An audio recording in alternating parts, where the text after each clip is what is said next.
Welcome. So, Niti Aayog has talked about bringing the chemical industry in India on the upfront, and one of the major aspects include that we target to have a global share of nearly 12% for the chemical industry by 2040, with an output of nearly 1 trillion USD. Now, under this ambitious program, we need to have certain things that we need to take into account. As of now, our share in the global chemical industries is just 3.5%, and we have a shortage of skilled professionals by nearly 30%, which is again a big figure. Now, if we talk about specific derivatives from benzene, 87% of this is used for basic derivatives. However, globally, it is just 25%. That means diversification is still the need. Also, the rate at which innovation in R&D sector is going on in India, it's just 0.7% as compared to a global average of 2.3%.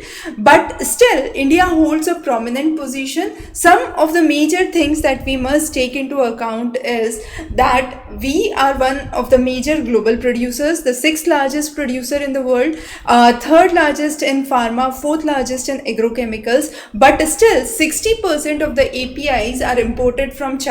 That means we have a high import dependency, and this creates a risk. So, more than 7% of the manufacturing GDP, which is contributed to the national economy through the chemical industry, becomes sustainable only if these APIs are being generated in India. Now, again, to have this, we need to have skilled jobs. So, by 2030, it is expected that there could be 7 lakh jobs in the section on R&D, petrochemicals and logistics, and some of the major areas for chemical industries would be dyes, pigments, surfactants, electronic chemicals, bioplastics, biolubricants, green chemistry.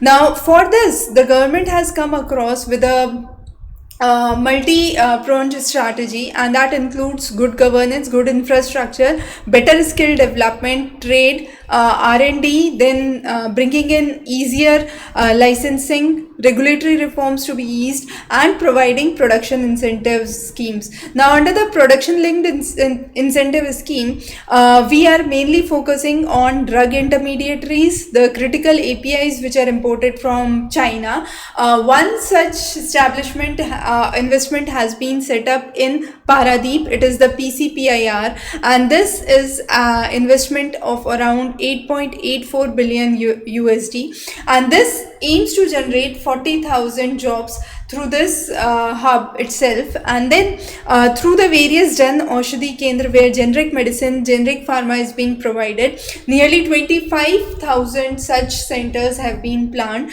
and this would be boosting the pharma chemical demand in India. So those are some of the major factors that we have taken into account. But yes, India's chemical industry is one of the major industries in engineering that could actually work on a revolutionary basis. So bringing in R&D becomes a major step. We will be covering many important topics for your upcoming prelims examinations.